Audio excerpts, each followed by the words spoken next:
Je passe donc la parole à notre ami et camarade Michel Vincent. Bien, je vous remercie d'avoir le courage de m'écouter après ce magnifique repas et tout ça.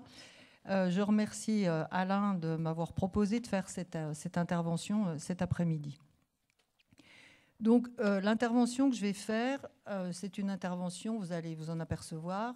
On va parler de la guerre, bien évidemment, on va beaucoup parler de guerre, puisque je vais parler de 3 sujets sur lesquels je suis en train de travailler et qui m'intéressent beaucoup. C'est tout d'abord comment se met en place une politique génocidaire. Pourquoi des génocides, encore aujourd'hui, au XXIe siècle? Le deuxième sujet, ça va être le viol.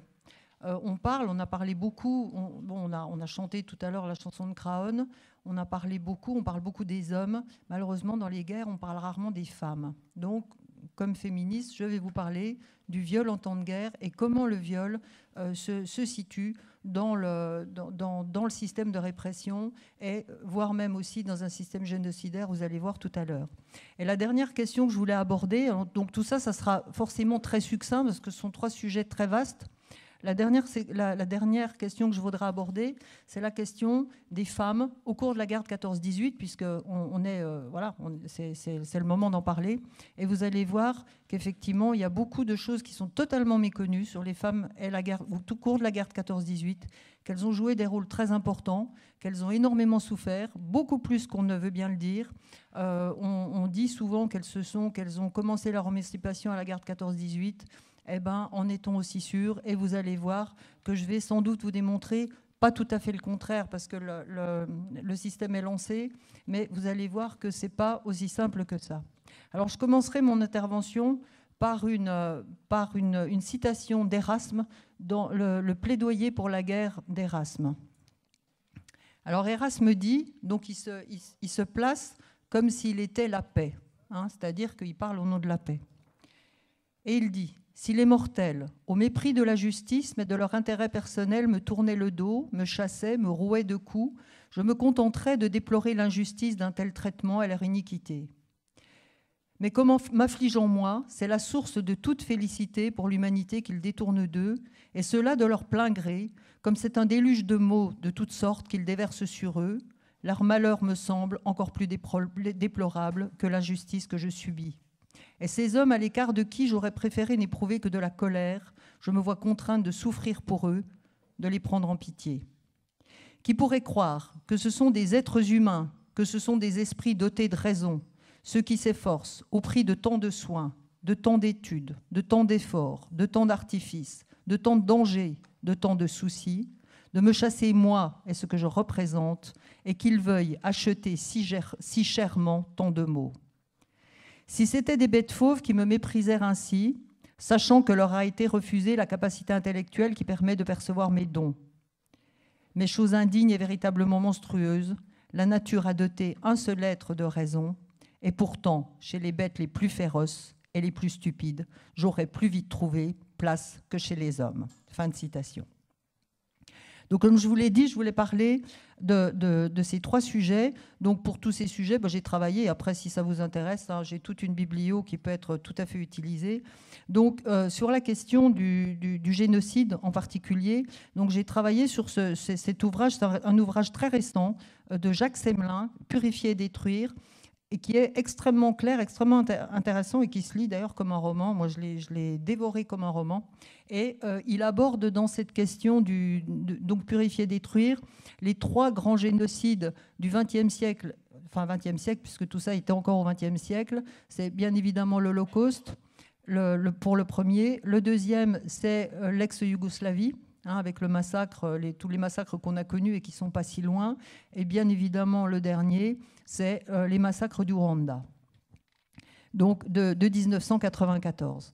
Alors, sur cette question génocidaire, la question qui se pose et qui est importante à poser. la question du génocide est quelque chose qui est très importante parce qu'on fait souvent la confusion entre génocide et crime contre l'humanité ou crime de guerre. Ce n'est pas tout à fait pareil et il faut être extrêmement prudent, mais ça, on n'a pas le temps d'en débattre aujourd'hui. On pourra en débattre dans d'autres occasions, mais en tout cas, ce n'est pas tout à fait la même définition. La définition du génocide est précise. C'est la définition, bon, j'ai pris la définition du petit Larousse, hein, tout bêtement.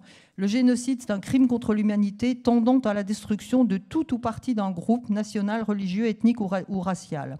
Ce terme a été créé en 1944 pour qualifier l'extermination des Juifs et des Tziganes au cours de la Deuxième Guerre mondiale par les nazis. Alors toute la question qui se pose, c'est comment se met en place une politique génocidaire. Ça n'est pas aussi évident que ça, et vous allez voir qu'il faut un certain nombre de facteurs bien déterminés pour mettre en place des politiques génocidaires. C'est-à-dire comment on bascule de l'idéologie au passage à l'acte. Alors toute situation, Jacques Semelin, je reprends toujours Jacques Semelin, il le dit bien, hein, toute situation de conflit armé ou de guerre civile n'ouvre pas systématiquement à des politiques génocidaires. Pour que le génocide se déclenche, il faut des conditions locales particulières, et même si les conditions varient d'un pays à l'autre, il y a des constantes que l'on peut noter systématiquement. Jacques Semelin l'analyse bien, il y a une forme d'universalité des facteurs qui amènent à la politique génocidaire. Donc ce qui est sûr, c'est qu'aucune société humaine n'est à l'abri, malheureusement, d'une mise en place d'une politique génocidaire. Alors, les dynamiques qui conduisent au massacre ethnique, hein, puisque là, on parle je vous l'avez vu, hein, on parle d'ethnie ou de religion, etc., etc. Donc, les dynamiques qui amènent à ces massacres commencent, le dit Semelin, commencent même dans les écoles avec l'expression haineuse vis-à-vis de l'autre. Et vous allez voir que la haine joue un rôle très important dans les politiques, dans les déclenchements des politiques génocidaires. Donc pour qu'il y ait déclenchement de la violence, il faut qu'il y ait désignation d'un bouc émissaire. Radicalité de l'antagonisme, hein, entre les groupes, et la tuerie qui va devenir un acte purificateur. Hein. C'est pourquoi Jacques Semelin a appelé son livre « Purifier et détruire ». Donc on pourrait penser que tous ces facteurs sont liés, par exemple, à la misère, à la surpopulation, à des particularités culturelles locales, à des tensions ethniques ou religieuses. Et on pourrait penser que tous ces facteurs vont amener à des génocides, mais cela ne suffit pas à déclencher des massacres. En effet, c'est l'accumulation de causes, donc l'accumulation de ces causes objectives est loin d'entraîner le génocide. Alors, il faut donc, pour en arriver à cette logique génocidaire, il faut surtout des leaders d'opinion, politiques ou autres, hein, les leaders d'opinion de toutes sortes, des intellectuels, surtout des intellectuels, qui vont, politiques ou non, qui vont attiser le feu en rendant responsable l'autre de tous les malheurs dans une situation où des repères antérieurs se sont effondrés. Alors, il donne l'exemple, par exemple, de la Serbie, où, à partir de la mort de Tito, tout le monde a suivi la mort de Tito, on est tous en âge où on se rappelle de la mort de Tito, à peu près, hein, on n'est pas très jeunes, tous les uns les autres. Je parle pour moi, tout à fait. Donc, où il y avait en Yougoslavie ce qu'on pourrait appeler une forme de fraternité communiste, donc toute relative bien évidemment, que ces pays connaissaient, effectivement, qui cachaient, qui laissaient couver quand même par en dessous des violences absolument incroyables. Mais en tout cas, la mort de Tito va attiser les tensions nationalistes entre des différents groupes qui avaient justement fait la Yougoslavie d'autrefois. À ces tensions s'ajoutent souvent des crises économiques importantes. Ça a été le cas du Rwanda, par exemple, hein, où juste avant le génocide de 1994, il y avait une grave crise agricole, avec une diminution importante de la production agricole et en même temps une surpopulation, enfin une démographie galopante, qui fait qu'il va y avoir une famine qui va s'installer. Et la famine va entraîner un traumatisme, entraîner ce qu'on appelle une angoisse collective. Et les élites, par leur discours le plus souvent démagogique, vont transformer cette angoisse collective en peur absolue de l'ennemi, et l'ennemi qui devient dangereux. Donc les Hutus vont désigner les Tutsis comme le mal absolu. Donc il faut bien préciser qu'angoisse et peur ne sont pas de même nature.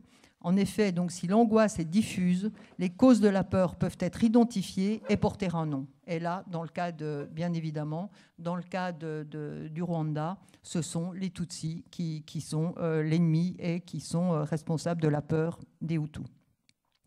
Donc cette transmutation de l'angoisse larvée en une peur concentrée sur un ennemi nommé va entraîner la haine de cet autre qui devient un être malfaisant.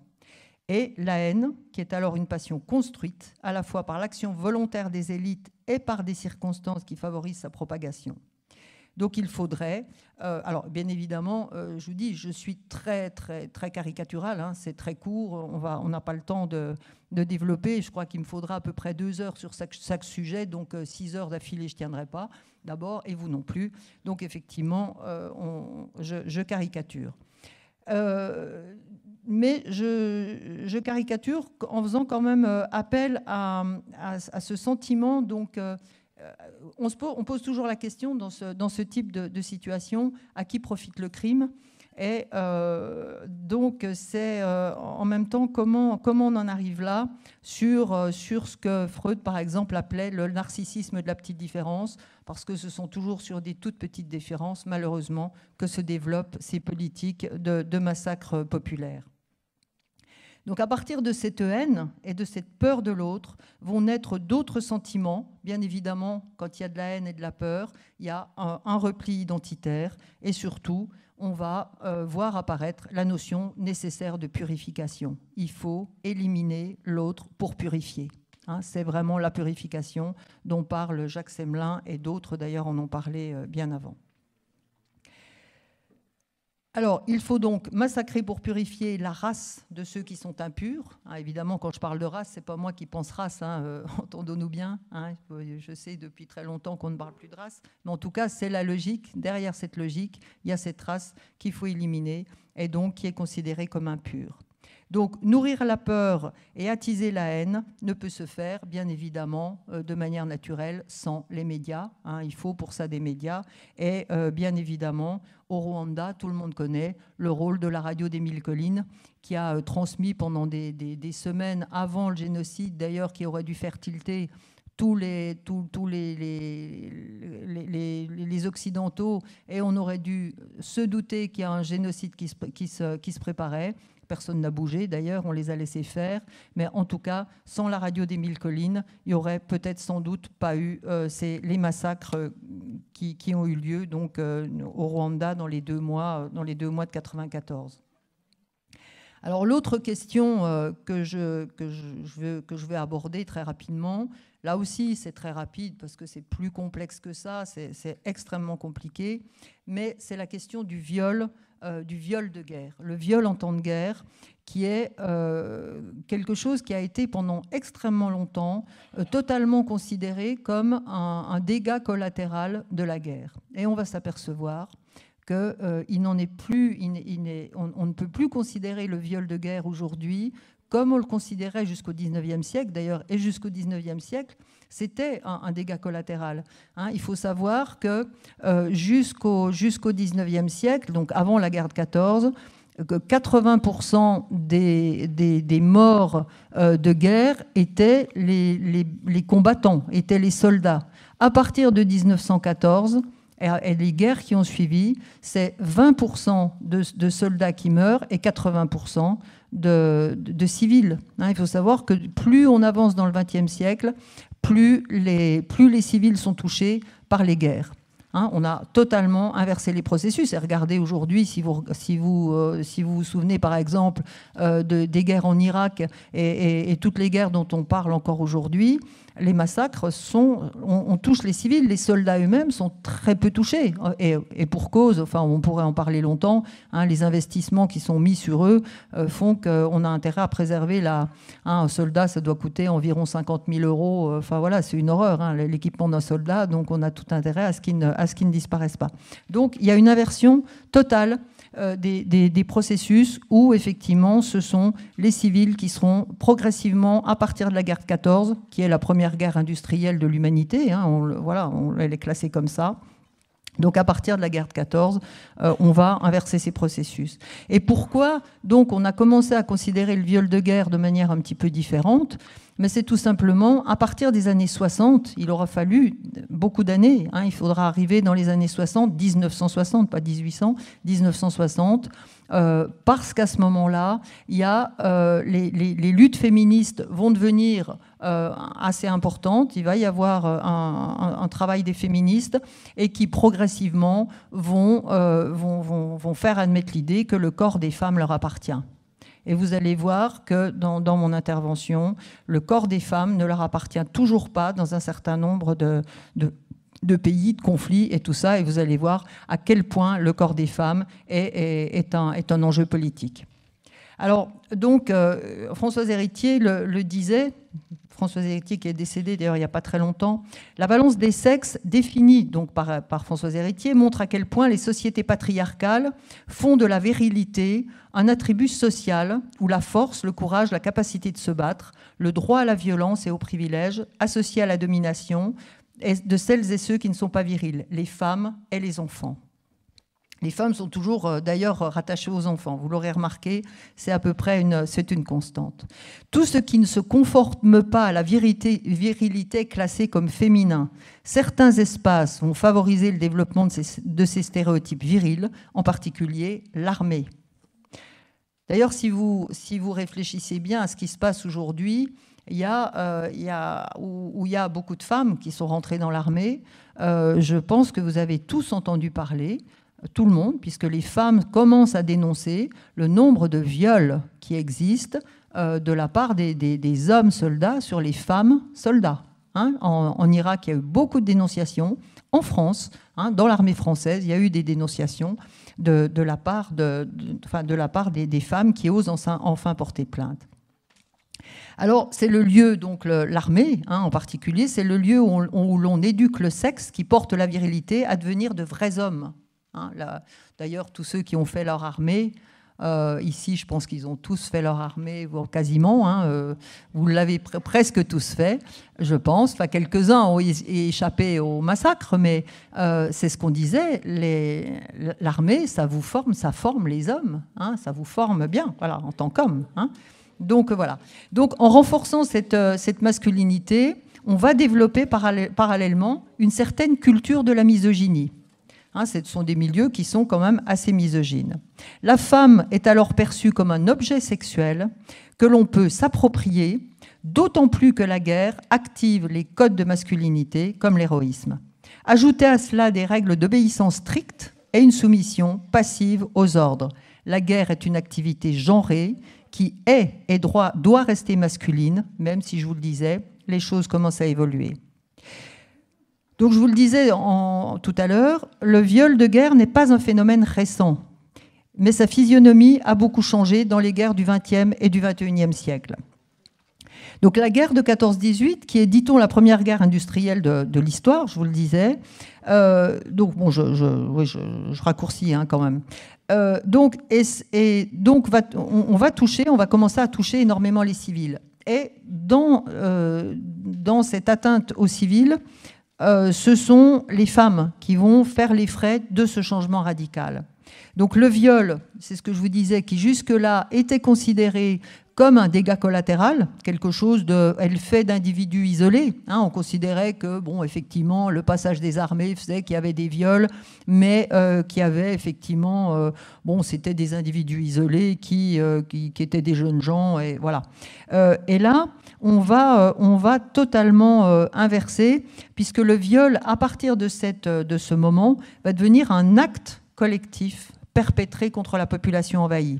Et cette systématisation du viol va avoir plusieurs buts, bien évidemment. Le but d'humilier, de punir, mais aussi de détruire l'ethnie concernée.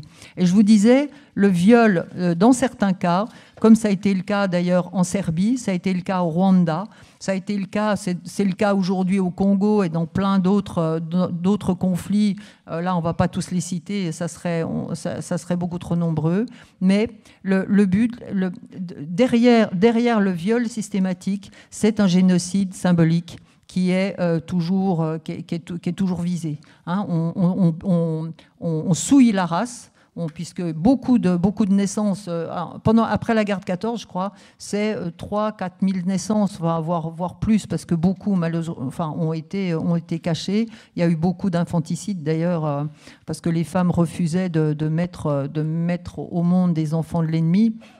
Mais en tout cas, c'est quand même une forme de génocide. Alors, il y a aussi le génocide, l'élimination des femmes, puisqu'il faut savoir quand même que très fréquemment, après des viols, que ce soit donc dès la guerre de 14, les femmes étaient violées, mais ensuite elles étaient purement et simplement assassinées dans des conditions qui n'étaient pas toujours très, très brillantes, à commencer d'ailleurs par l'introduction de Kalachnikov. En 14-18, la Kalachnikov n'existait peut-être pas encore, mais en tout cas l'introduction d'armes à feu dans les vagins, et on tirait ou on y allait à l'arme blanche. Hein, donc tout ça, c'est effectivement quelque chose.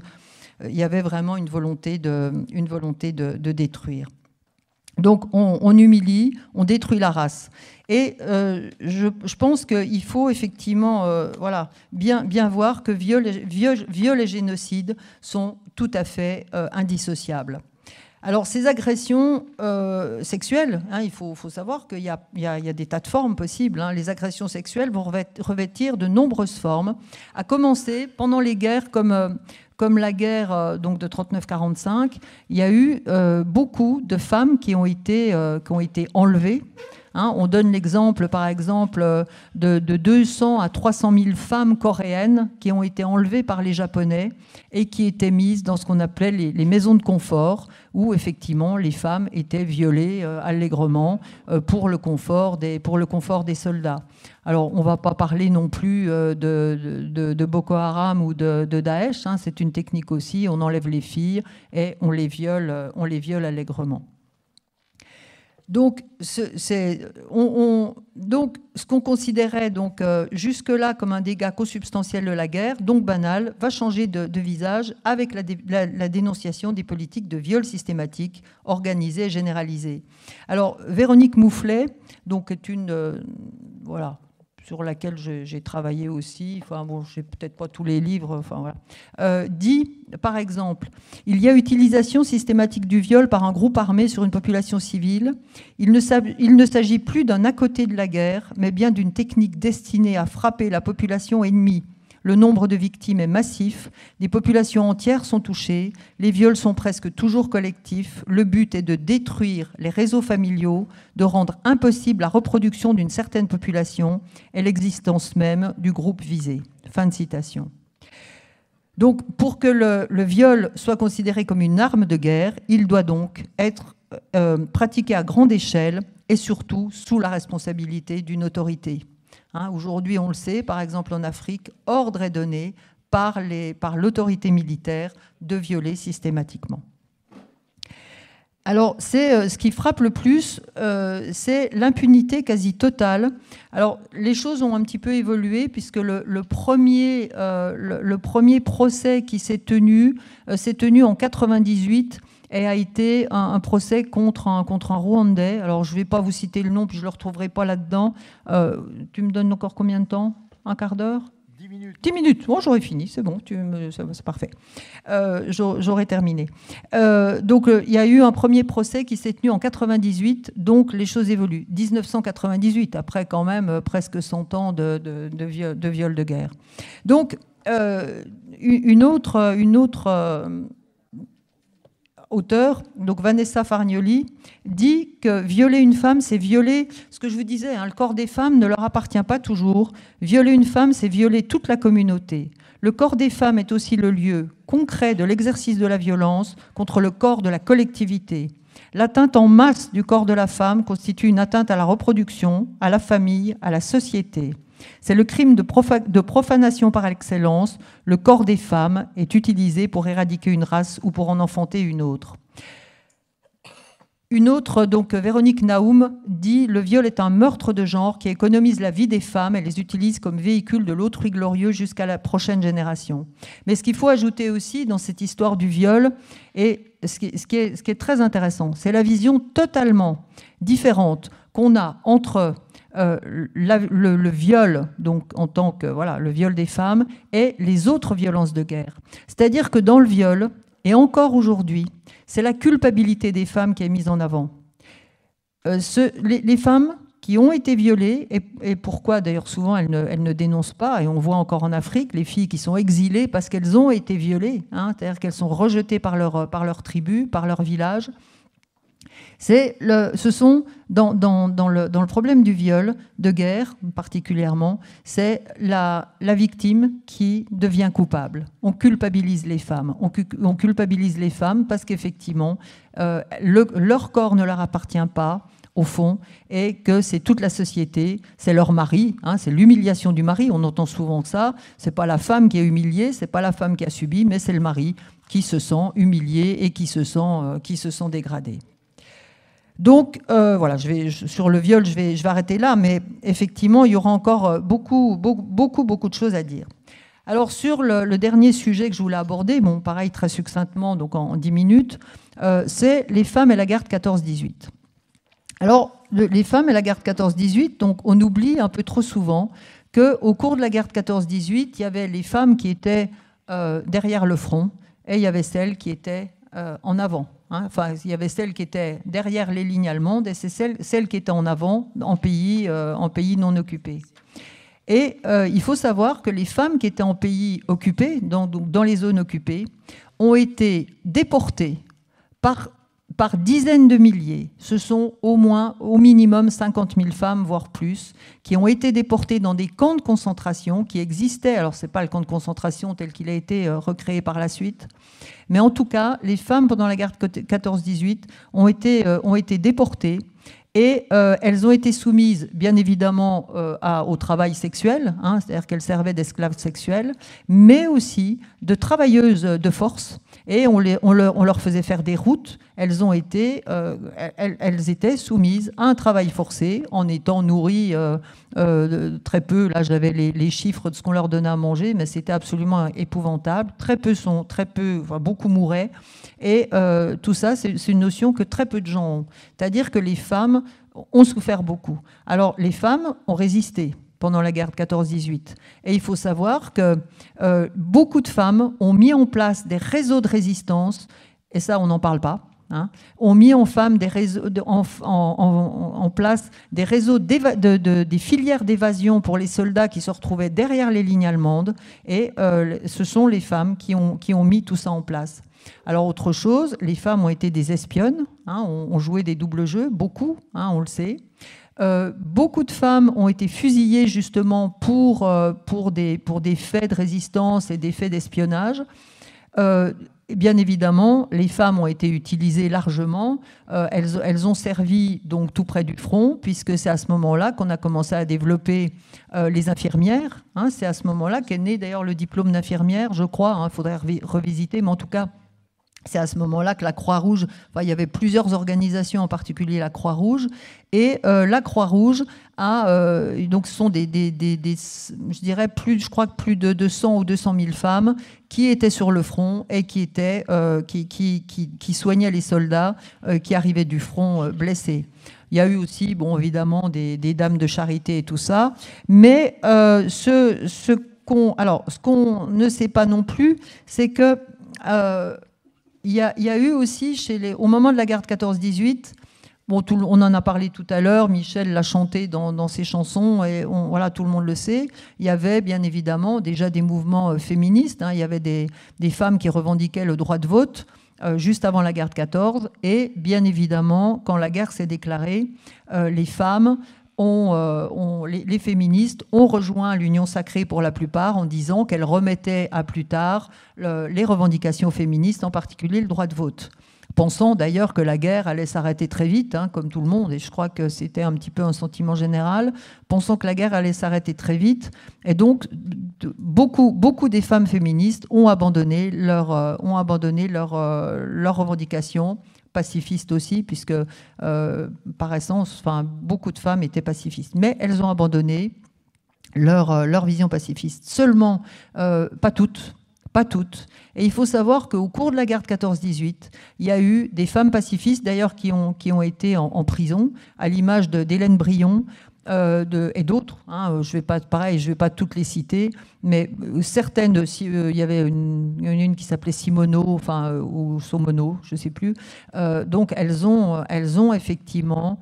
elles ont résisté, elles ont été pacifistes. Et il faut savoir qu'en pleine guerre de 14-18, il y a eu 2 grands congrès qui se sont tenus, alors qui étaient organisés d'une part par les femmes socialistes, d'autre part par celles qui vont devenir la Ligue des femmes pour la paix et la liberté par la suite. Il y a eu 2 grands congrès pacifistes que des femmes ont tenus, l'un à La Haye et l'autre à Berne, en 1915. Bien avant, d'ailleurs, que nos députés de Kiental, hein, c'était en 1916, je crois, bien avant les députés kientaliens. Donc il y a eu, pendant la guerre de 14-18, de nombreuses femmes qui ont dit non à la guerre. Alors les femmes françaises ont soutenu, malgré tout, certaines ont soutenu ces grands congrès, n'ont pas été présentes. Elles n'étaient pas présentes. Alors le congrès de Berne, par exemple, s'est organisé entre autres par Clara Zetkin. Et je pense que tout le monde ici connaît le nom de Clara Zetkin. Donc on le voit bien, bien que les femmes ne soient pas restées à se lamenter au cours de la guerre, elles ont souvent souffert, beaucoup, de faim, car les approvisionnements n'arrivent pas toujours. Elles ont combattu, elles ont refusé la guerre, lutté contre les conditions de travail.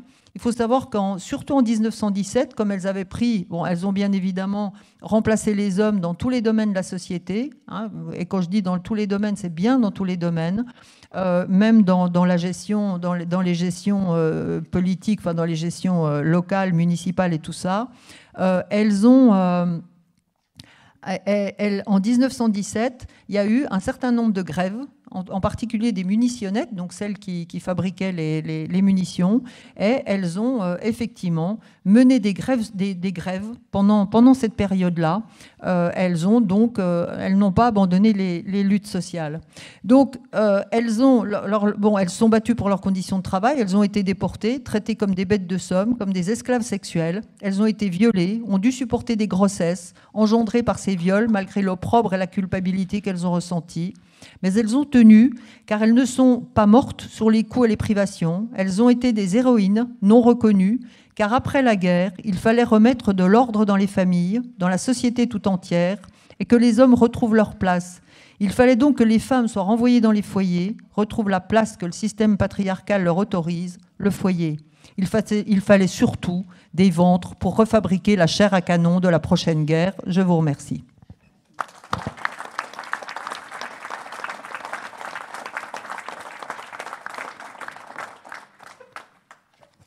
Merci Michel, c'était vraiment excellent. Et puis alors, tu as réussi le tour de force de tenir le temps qui t'était imparti. Je t'en remercie beaucoup.